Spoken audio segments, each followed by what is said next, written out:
કામનામાં હોય જાય તાલમેળ કરવામાં તો પેન ભૂલી ગયો એ ચાલો ઉભા રહો બહુ પછી હું ચાલો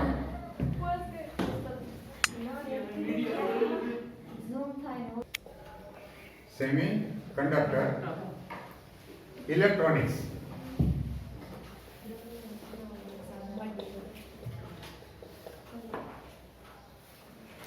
સેમિકન્ડક્ટર ઇલેક્ટ્રોનિક્સ દ્રવ્યો રચનાઓ અને સાદા પરિપથો એ મેં લખ્યું નથી આમાં ચોપડીમાં છે લખેલું સેમી એટલે અડધું કંડક્ટર એટલે વાહક અને ઇલેક્ટ્રોનિક્સ એટલે ઇલેક્ટ્રોનનું ડાયનેમિક્સ ઇલેક્ટ્રોડાયનેમિક્સને ભેગું કરો ભેગું બોલે તો શું બોલાય ઇલેક્ટ્રોન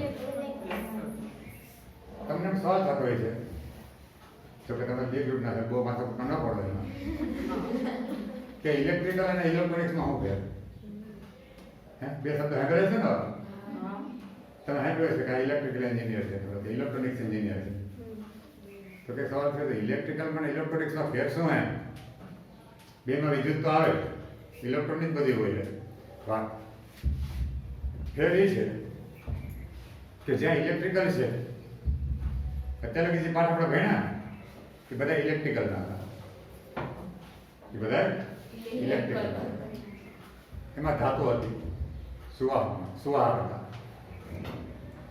અને ધાતુમાં જે વિદ્યુત વહનમાં ભાગ લે છે એવા જે ઇલેક્ટ્રોન છે એ ઇલેક્ટ્રોનનું ઉત્પાદન આપણા હાથમાં નહોતું ધાતુમાં મુક્ત ઇલેક્ટ્રોન સંખ્યા ઘનતા જેટલી હોય એટલી હોય એ આપણે ઘટાડી ન શકીએ ન આપણે વધારી શકીએ કોઈ પણ ધાતુમાં આપણું કાંઈ ન ચાલે એમાં ને દરેક ધાતુ છે ઓમના નિયમનું પાલન કરતી હોય ઓમના નિયમનું વી બરાબર આયા એટલે કે આર બરાબર વી અપોન એનો આલેખ તમે દોરો ને વી વિરુદ્ધ આઈનો એટલે સુરેખ આલેખ આવે કેવો ઓમના નિયમનું પાલન થાય હવે જ્યારે વાત કરીએ આપણે અર્ધવાહકની સેમિકન્ડક્ટર મતલબ અર્ધવાહક જર્મેનિયમ સિલિકોન આ બધા અર્ધવાહક છે એમાં ઇલેક્ટ્રોનની સંખ્યા ધાતુ જેટલી ન હોય સુવાહક જેટલી ન હોય એના કરતાં ઓછી હોય પણ મજાની વાત એ છે કે એમાં આપણે ચાહીએ એટલા ઇલેક્ટ્રોન રાખી શકીએ આપણે જેવી જરૂરિયાત અર્ધવાહકમાં ઉમેરી શકીએ બહારથી એ સંખ્યા ઘનતા આપણે આપણી મરજી મુજબ બનાવી શકીએ તો એની અંદર વિદ્યુતભાર વાહકોનું ઉત્પાદન આ અર્ધવાહકમાં એ આપણા હાથની વાત છે ઉત્પાદનમાં આપણું નિયંત્રણ છે આપણે એને નિયંત્રણ કરી શકીએ કે વધુ ઇલેક્ટ્રોન તો વધુ પ્રવાહ ઓછા ઇલેક્ટ્રોન તો ઓછો પ્રવાહ એ નિયંત્રણ કરી શકીએ ધાતુમાં એવું થઈ શકે નહીં બીજું કે અર્ધવાહક છે ઓહમના નિયમનું પાલન કરતા નથી કે જેટલા વોલ્ટેજ હોય એના સમપ્રમાણમાં પ્રવાહ હોય નહીં એવું બને નહીં આમાં એવું આમાં છે નહીં એટલે એના કાંઈ રોકવું પડે સૌપ્રથમ આજે અર્ધવાહક રચનાઓ છે ને એમાં આપણે ડાયોડ છે બરાબર અને ટ્રાન્ઝિસ્ટર છે પણ ટ્રાન્ઝિસ્ટર નીકળી ગયા તમારા કોષમાં નથી ઉમેય નથી આ નીકળી ગયું છે અલગ અલગ પ્રકારના ડાયોડ છે ડાયોડ એટલે બે ઇલેક્ટ્રોડ વાળી રચના અર્ધવાહકની કે જર્મેનિયમની બનેલી હોય કે સિલિકોનની બનેલી હોય આની જગ્યાએ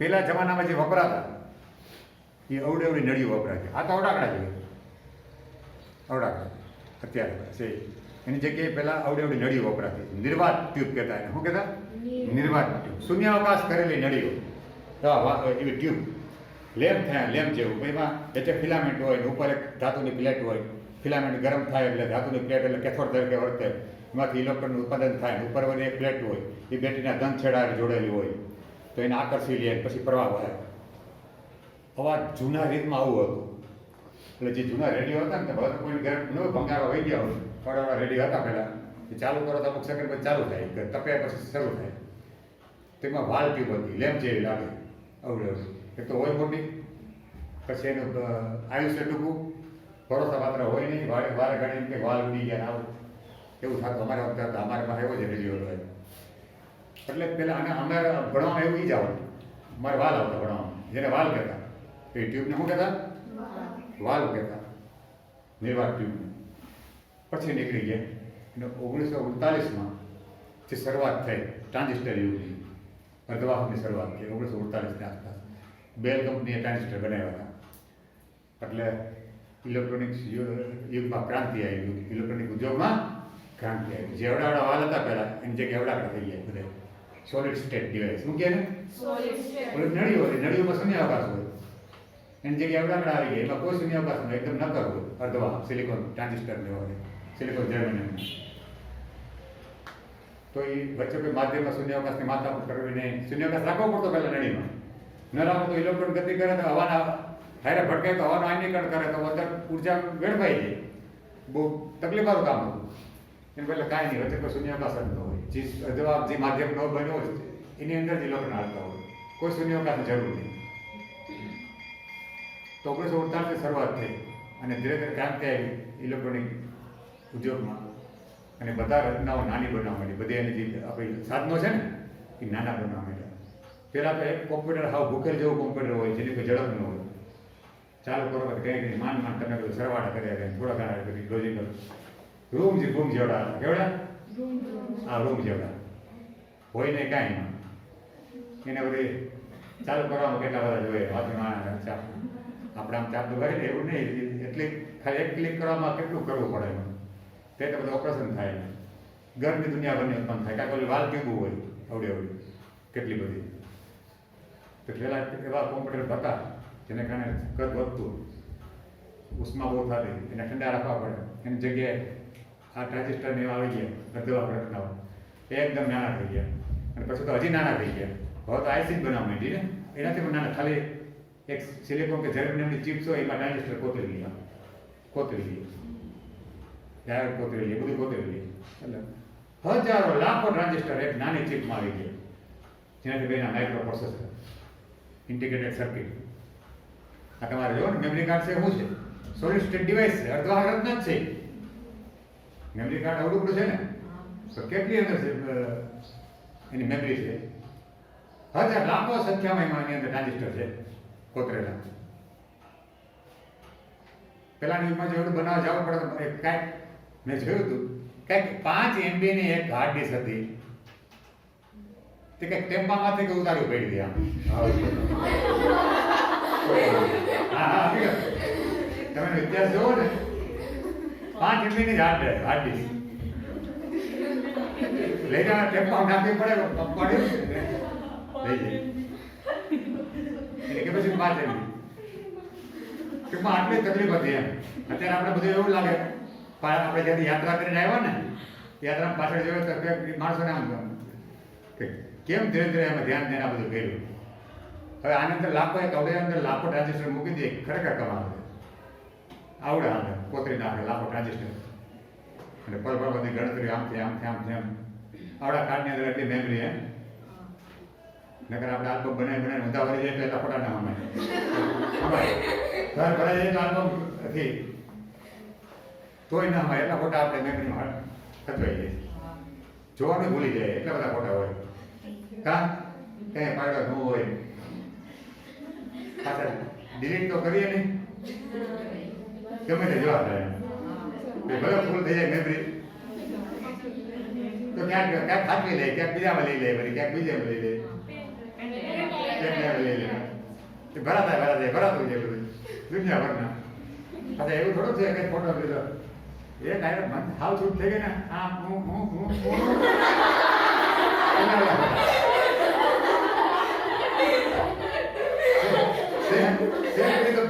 સેલ્ફી તો ખરેખર આમ કોકને જો સેલ્ફી લેતો હોય તો આપણે એને ખબર ન પડી જાય આપણે જોઈએ.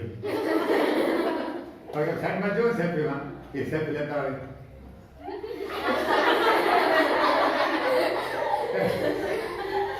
કેવા કેવા એના અરમાનો હોય છે. દરેક વ્યક્તિને પોતાનો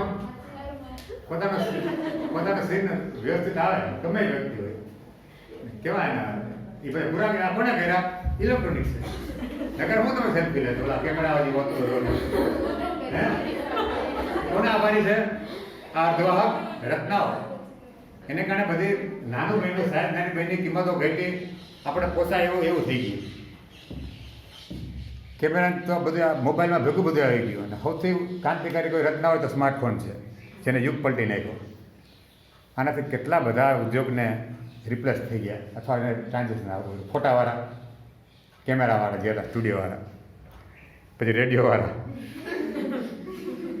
બરાબર, ફોટા, રેડિયો, પછી ફિલ્મ ઉદ્યોગ ઉપર એટલો એને, કારણ કે પહેલાં ટોકીજમાં જવા પડતા. કાંઈ નહીં ને, હવે જેવું નવું છે આવેલી ડાઉનલોડ કરીને આમ બહુ તો એમને ન મળતા હોય એલા, જેને કહેવાય કે પાયરેટેડ, તો 50 રૂપિયા જોઈને માણસ જોઈ લઈએ, ડાઉનલોડ કરી લઈએ. એમાં એવું હોય છે.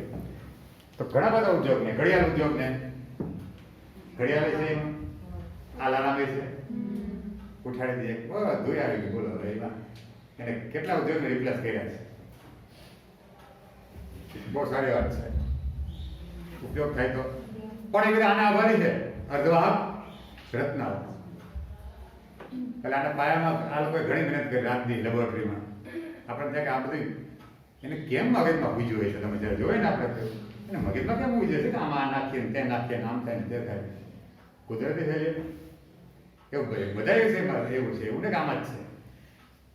કેમિકલની અમુક જે સંયોજન બન્યા છે આપણે કે આમાં સંયોજન આને મગજમાં કેમ આવ્યા કે આ નાખું તે નાખું ઉદ્દીપક આ નાખું ઓલું નાખું. હે તો કેવું કુદરતી આપણે તો કાંઈ આપણો પોતે નથી મગજમાં આવતું. એ લોકો ડૂબી ગયા હોય એમાં, એને જિંદગીઓ કાઢી નાખી એમાં. શું કર્યું? લાઈફમાં કરતી નાખી. એક રિસર્ચમાં લાઈફ કોઈ નાખી. આપણે બધાને ભેગું ભણીએ છીએ એમાં આખી લાઈફ કાઢી નાખી એક મુદ્દાવા પાછળ. તો અર્ધવાહક રચના છે આ પેલા આવ્યા. પછી જ્યારે અર્ધવાહકમાં આવ્યા ત્યારે ઉદ્યોગમાં ક્રાંતિ આવી, ઇલેક્ટ્રોનિક્સ ઉદ્યોગમાં. હવે બહુ આપણે પરિચયમાં ન જાય. અને અર્ધવાહકોનું આપણે વર્ગીકરણ જે વાત છે તમારે, દ્રવ્યોનું વર્ગીકરણ, એ મુદ્દો તમારે નીકળી ગયો છે, એ હા સાચી વાત. પણ મારે એનું તમને થોડીક ચર્ચા કરી દેવી પડે, કારણ કે એનો આધાર મારે થોડોક લેવો પડશે. જો કોઈ પણ પદાર્થ બને ને, પદાર્થમાં શું હોય? પરમાણુ હોય. પરમાણુનું બનેલો હોય. અને પરમાણુ ઇલેક્ટ્રોનનો બનેલો હોય, ઇલેક્ટ્રોન, પ્રોટોન, ન્યુટ્રોન. તો જો દરેક પરમાણુમાં શું હોય? કક્ષા હોય. ન્યુક્લિયસની ફરતે કક્ષા, n=1, n=2, n=3 વગેરે કક્ષા હોય. પછી એની કક્ષા કોઈ પાછી હોય નહીં. શું ખરેખર અહીંયા છે ખરી? તમે અંદર ઘરી જાઓ ને દેખાય તમને કે આ પેલી કક્ષા, હા ગોળ ગોળ, આ ડબલ આકારની છે કે આ પી ને આમ છે, આમ છે, તેમ કાંઈ દેખાય નહીં. એક જાતનું કલ્પના કરે છે, મોડેલ રજૂ કર્યું કે ત્યાં આટલા ભાગમાં સંભાવના હોય, ઇલેક્ટ્રોન મળવાની વધારે હોય, પ્રોબેબિલિટી. એ જેનો અર્થ છે, એક જાતનું મોડેલ છે. તો એવી રીતના જ અહીંયા પણ એક મોડેલ આ લોકો આપે છે, એને બેન્ડ થિયરી કે કેવી? બેન્ડ એટલે સ્તર. કેના બેન્ડ? તો કે ઉર્જાના બેન્ડ. કોના? ઉર્જા સ્તરની થિયરી આપી કે જ્યારે પરમાણુ ભેગા થઈને કોઈ પદાર્થ બનાવે, દ્રવ્ય બનાવે, ત્યારે પદાર્થમાં અલગ અલગ ઉર્જા સ્તરો રચાય છે. શું રચાય? હવે ખરેખર મોડેલ છે. ઉર્જા સ્તરો આપણે અંદર કાંઈ જોઈ ન શકીએ, મોડેલ છે સમજાવવા માટે. અને ઉર્જા સ્તરમાં ઇલેક્ટ્રોન કેવી રીતના ગતિ કરે છે એ મુજબ એને 3 વિભાગમાં વહેંચવામાં આવ્યા: અર્ધવાહક, વાહક અને અવાહક. 3 વિભાગ વહેંચવા આવ્યા. શું મામલો છે? કેવી રીતના મોડેલ છે? ટૂંકમાં વાત છે તો જુઓ. આ ઉર્જા સ્તર છે, બરાબર. મેં 4 ઉર્જા સ્તર કર્યા, પછી વચ્ચે કાંઈ નહીં હોય. આ ગેપ, એને બેન્ડ ગેપ કહે, ગેપ કહે. એવા નીચે ઉર્જા હોય, જેટલા સ્તર ઉપર હોય એટલા નીચે હોય. આ ઉર્જા સ્તર છે, વચ્ચે કાંઈ નહીં. આ 2 સ્તરની વચ્ચે કાંઈ નહીં હોય. હવે ઇલેક્ટ્રોન છે ને એ ઉર્જા સ્તરમાં જ રહી શકે. વચ્ચે આ જગ્યામાં અહીંયા ક્યાંય ન રહી શકે. આ ઉર્જા સ્તરમાં જ રહે, એની વચ્ચે ન રહી શકે.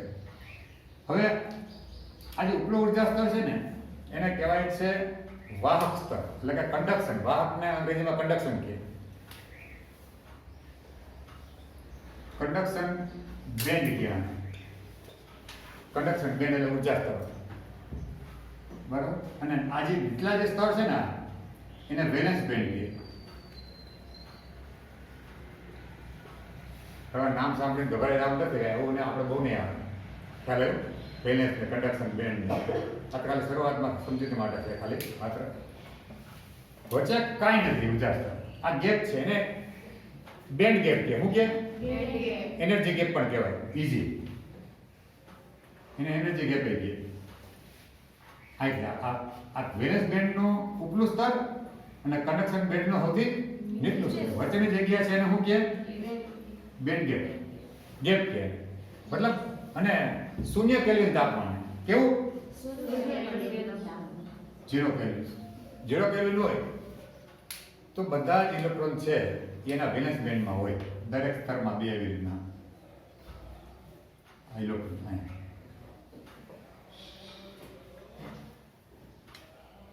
આ ખાલી હોય, કમ્પ્લીટ ખાલી હોય. હવે કોઈ પણ વિદ્યુત વહન કરાવવું હોય ને આપણે તો કન્ડક્શન બેન્ડમાં ઇલેક્ટ્રોનની હોવા જરૂરી છે. એ વગર વિદ્યુત વહન થાય. કન્ડક્શન બેન્ડમાં જેટલા ઇલેક્ટ્રોન વધારે એટલી એની વિદ્યુત વાહકતા વધારે. તો હવે તાપમાન વધે, વડાનું તાપમાન થાય કે જો અમુક તાપમાન થાય એટલે આને કંઈક મજા દેવી પડે. એ વગર આ ઠેકડો ન મારે કે આ ગેપ હોય, અહીંથી ઠેકડો મારવા એમને ન મારે શકે. એને આપણે ઉર્જા દેવી પડે. આ ઇલેક્ટ્રોનને ઉર્જા દો તો જ ઠેકીને અહીંયા આવે કન્ડક્શન બેન્ડમાં ઠેકડો મારે. એ ઉર્જા આપણે વોલ્ટેજ સ્વરૂપે દઈ શકીએ બેટરી દ્વારા કંઈ, અથવા ઉષ્મા સ્વરૂપે પણ ગરમીથી પણ દઈ શકાય. તો ગમે રીતે ઉર્જા મળી જાય ને, આપણે ઉષ્માની વાત રાખીએ તો T > 0 હોય, T તો જે આ જે ઉપલા સ્તરના ઇલેક્ટ્રોન છે અહીંથી ઠેકડો મારીને અહીંયા આવી જાય. આ ઠેકડો મારીને અહીંયા આવી જાય. જ્યાંથી આવ્યા ને ત્યાં હોલ થાય. આ અર્ધવાહકની વાત કરું કે નહીં? અર્ધવાહકની હા હોલ થઈ જાય. હોલ એટલે ઇલેક્ટ્રોનનું ન હોવું, ઇલેક્ટ્રોનનું એનો ખાલી જગ્યા. આ જે ઇલેક્ટ્રોન આવ્યો પછી અહીંથી પણ જાય તો આ ઇલેક્ટ્રોન વિદ્યુત વહનમાં ભાગ લે. તો બેટરી જોડો એટલે વિદ્યુત વહનમાં ભાગ લે. હવે આ જે ઉર્જા દેવી પડે એના આધારે કહી શકાય કે અવાહક છે, વાહક છે કે અર્ધવાહક છે. તો અર્ધવાહક હોય ને, જો આમે અર્ધવાહકની વાત કરું છું ત્યારે એમાં આ ઉર્જાનું મૂલ્ય છે ને લેસ ધેન 3 eV હોય. 3 eV કરતા ઓછું. એક eV એટલે કેટલા જૂલ? આવું ઉર્જાનો એકમ છે ને eV. 1 eV એટલે કેટલા જૂલ? 1.6 ગુણ્યા 10 ની -19 જૂલ. તો આના કરતા ઓછું મૂલ્ય જોઈએ તો એ અર્ધવાહક હોય. પછી અવાહક. અવાહકમાં ગેપ વધારે હોય. મતલબ એનો કન્ડક્શન બેન્ડ છે ક્યાં હોય તો એનો વેલેન્સ બેન્ડ અહીંયા હોય. સમજો આ કેટલો ગેપ છે? આ અવાહક. એમાં Eg છે > 3 eV હોય. ડાયમંડ છે હીરો, તો હીરામાં 5 eV હોય. કેવું હોય? એટલી ઉર્જા ઘડીમાં મળે નહીં. એટલે હીરો અવાહક છે. શું છે? સામાન્ય તાપમાન હીરો શું છે? અવાહક. એ વાત કરી ના હોય. બહુ મોટો ગેપ છે. જો પછી ધાતુને તો કાંઈ નડતું જ નથી. ધાતુને તો બહુ હેલું. એના કન્ડક્શન બેન્ડ અને વેલેન્સ બેન્ડ એકબીજા પર સંપાત થઈ ગયા. એકબીજા પર ખબર જ ના પડે વચ્ચે કોઈ ગેપ છે. જોવા ખબર જ ના પડે વચ્ચે કોઈ ગેપ છે. તો સાધારણ તાપમાને તમને કીધું ઇલેક્ટ્રોન અહીંથી ગતિ કરતા હોય. સાધારણ મતલબ 0 કેલ્વિન તાપમાને મુક્ત ઇલેક્ટ્રોન મુક્ત જ રહે, કાંઈ કોઈ રોકાતા. અર્ધવાહકમાં એવું ન થાય. તો 0 કેલ્વિન તાપમાને પૂરું થઈ જાય. અહીંયા હોય. વાહકમાં કાંઈ ન હોય. મુક્ત ઇલેક્ટ્રોન હોય જ નહીં. બસ 0 કેલ્વિન તાપમાને પણ તમને કહી દઉં કે ધાતુની અંદર આ શું આ બીજામાં કોઈ ગેપ છે? કોઈ ગેપ આવ્યો એટલે આનું Eg છે ને લગભગ 0 હોય. બેન ગેપ શું હોય?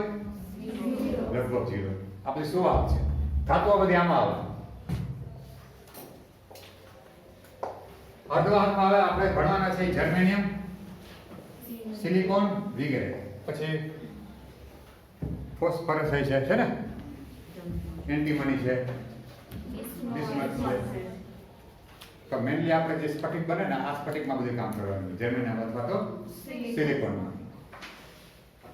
અને આવા ખબર છે રબર, કાચ, પ્લાસ્ટિક એ બધા એમાં આવે. ધાતુ બધી ખબર છે આપણને. બરાબર. તો બીજું કંઈ આમાં કરવાનું આપણે સમજાવવા માટે, કારણ કે મારે તમને જરૂર પડશે કન્ડક્શન બેન્ડ અને આ વેલેન્સ બેન્ડ. વેલેન્સ બેન્ડમાંથી ઠેકડો મારીને કન્ડક્શન બેન્ડમાં જાય તો જ ઉર્જા વિદ્યુત વહનમાં ભાગ લઈ શકાય. અને જ્યાંથી જશે ત્યાં ખાલી જગ્યા પડે એને હોલ કહે. શું કહે એને? આનો આપણે આગળ ચર્ચા કરશું. અત્યારે એટલું રાખીએ. અત્યારે એટલું રાખીએ. બરાબર, તમારે તો 371 પર આ મેં કીધું છે, ખાલી આકૃતિ જોવી તો જો 371 છે ને પેજ નંબર. હા, જો મેં કીધું એવું કંઈક છે કે નહીં બધી?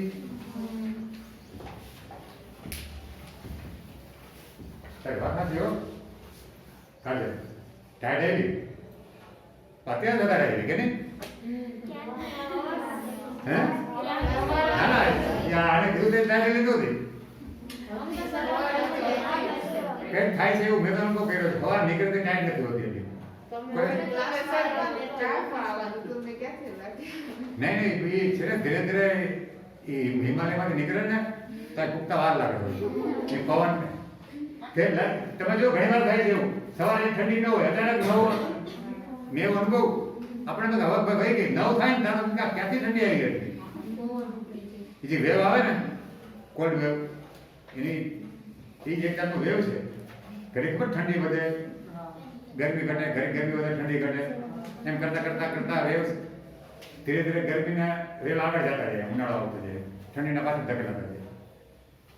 બાકી હાલતું જ રહેતું એમ થોડું ઘણું. ઉનાળામાં પણ એવું થાય છે, અમુક દિવસો ભયંકર તડકો હોય જેને આપણે આ લોકો કહે કે દનિયા ભાગ્યા ગામડાના મૂકીએ દનિયા ભાગે એમ કે બહુ તડકો હોય આમ, એટલે એ એવો તડકો સહન ન થાય એવું પડે. જેટલા દિવસ એવું થાય ને ગામડામાં એ ભાષા છે તો વરસાદ સારો પડે, તો વરસાદ આવું આ લોકો કહેતા હોય છે એને એની લોકલ ભાષા એવું કે દનિયા ભાગ્યા. દનિયા ભાગ્યા એટલે આપણે ખબર દિવસ ભાગ્યો મતલબ દિવસ બહુ દિવસ રાતો ચોર થઈ ગયા, મતલબ ગરમી બહુ થઈ એમ હોય ખબર નહીં. પણ એ વખતે ઉનાળામાં કરજો ભયંકર ગરમી અમુક દિવસો હોય એને હીટ વેવ કહે. હું કે એ વખતે હીટ વેવ કહે અને આ વખતે બહુ વધારે ઠંડી પડે તો કોલ્ડ વેવ કહે. તો એ ચાલુ છે વધતા ચાલુ છે. તો મને એવું લાગ્યું, પછી મને એમ થયું કે કાર્ય કરી તો ઠીક છે, પણ પછી એમ થયું કે નહીં થોડીક ઠંડી સહન થાય વાંધો નહીં કોરોના કરતા. કોરોના પછી વધારે તકલીફ ઠંડી વાંધો નહીં એવું વધારે ખાઈ લેવું બે રોટલી. હવે ન થાય, તમને ન થાય પણ ન થાય ચિંતા કરો થાય એ બધા નથી માસ્ક નહીં પહેરવાનો ન થાય એટલે જોઈ એ બધી તૈયારી કરે. માસ્ક પહેરવાનું નથી ના પડે ના એવું નથી. 10 મિનિટ ન થાય મને રેડ હેલ્મેટમાં લીધો મને કાન ઢાંકી દેવાના. જુનાગઢ આખામાં મારે તો કુદરતી હજી મનજી રહસ્ય બધું હતું કે કેમ મને ઇન્ફેક્શન લાગ્યું ખબર નથી પડી. આખા જુનાગઢની અંદર જિલ્લામાં એ વખતે કેસ બધે ઘટી ગયા હતા. 30 જ કેસ આવતા, 28-30 આખા જુનાગઢ જિલ્લામાં. વિચાર કરો તો એ 30માં મારો વારો લીધો. કેમ બોલતો હોય છે કેમ ખરાબ. અને હું કે કોઈ ભીડભાડમાં તો રહેતો નતો કે હું કે હોટલમાં ખાવા જ ગયો નથી. ના એવું નથી એ તમારે આવે ને કે કઈ પેરે નહીં જોવાની એને અસિમ્પ્ટોમેટિક હોય. શું હોય? એને તો કઈ ન હોય, થતું હોય પણ હાથીને બેઠા હોય વાયરસ અંદર. તમારે જે આપણે થોડા જાય લો ઇમ્યુનિટી બાને તો ઓલા કે હવે બરાબર હવે ટકડા બહાર આવી ભાઈ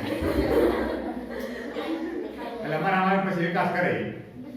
તમારામાં ખાલી આશરો લઈએ હા એટલે સમજે ને તમે કેરિયર બની જાઓ. ખબર ન પડે તમને આમાં. જો અત્યારે આપણે અહીં ચેક કરાવીએ ને તો મને લાગે કે અત્યારે આપણે નીકળ્યો અસિમ્પ્ટોમેટિક નીકળે. અસિમ્પ્ટોમેટિક નીકળે એ કેરિયર હોય. તાર કે આ બેન છે એને અસિમ્પ્ટોમેટિક હોય એને કાંઈ ના થાય, પણ જે દાદીમાં નાની ભેગી કે મગ પગ નજીક આવ્યું ગમે ને થયું તો એમ લાગી જાય. એની ઇમ્યુનિટી થોડીક નબળી હોય અને ખરેખર નબળામાં હોય કે જે વડીલો હોય છે જનરલી ચિંતા વધારે હોય થોડી, તેની ઇમ્યુનિટી લો થતી. આમ જે ઉંમર હોય થોડી ઇમ્યુનિટી લો થાય તો એ લાગી જાય. એટલે આપણે બધાયનું અને તમારી ઇમ્યુનિટી આમ હારી જ હોય નો ડાઉટ, પણ 24 કલાક અને 30 દિવસ એક હરખી ઇમ્યુનિટી નથી રહેતી. હું તમને કહી દઉં 30 દિવસ અને 24 કલાક એક સરખી ઇમ્યુનિટી ન રહી. જો એવો સંજોગ ભેગો થઈ જાય ને તમે માસ્ક નહીં પહેરો સંજોગ ભેગો થઈ જાય તો લાગી જાય. નથી થતું એવું નહીં પકડાવાનું. ઇમ્યુનિટી 24 કલાક હકી ન રહી, 30 દિવસ હકી ન રહી. હાલાકી વધારે હોય તો માનું છું તમારે કે તમને નથી થાય, વાત સાચી છે, પણ તમે ફેલાવી શકો છો, તમે કેરિયર બની શકો, બીજાને ધરબી હોવો, કોરોના. એટલે ધ્યાન રાખવાનું આપણે, અને બીજાને પણ નુકસાન થાય, આપણા ઘરનાને પણ ના થાય. કારણ કે તમારું કેરિયર, તમારા વાલી ભણવા આવશે તો ભેગા જમશો, ભેગા ફરશો ખરી થોડીક વાર, તો એ છે પૂરી સંભાવના રહી એની તકલીફ થવાની. અને અમને પાછા લાગી જાય તો શિક્ષકો પાછું બગડશે, 14 દી રહેવું પડે તો ભાઈ અભ્યાસ તો બગડે ને. તો પછી એમ તો મને કે સાહેબ ઘણા કે 3 મહિનાની વેલિડિટી હોય કોરોનાની, કે એકવાર થઈ જાય 3 મહિના લઈ પાછું ન થાય, મતલબ 3 મહિના હોય. બધી એવું હોય તો સારું, એમ પૂરું તો એ 12માં કમસે કમ તમારું, પછી પાછું જે થાય કોર્સ નીકળી જાય. નહીં એટલે એકવાર 3 મહિના લગી ન થાય પાછું કે ને, મારે 1.5 મહિનો થયો એટલે 1.5 મહિના નીકળી જાય તો આપણે ગ્રાઉન્ડ પૂરું કરી લેવું. પછી ત્યાં તો વેક્સિન નહીં આવી જાય એટલે એના છે આપણે અરીસા છે બધા દેવડાવવાની છે જ આપણે વેક્સિન.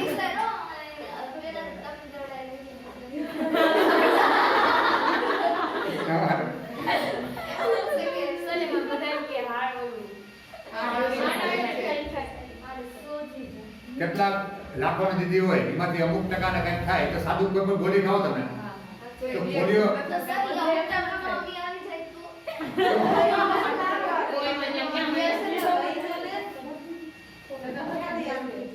એમ તો કોરોનામાં મૃત્યુ દર છે 103 તો એમાં આપણે આવી જાય તો જો ભાઈ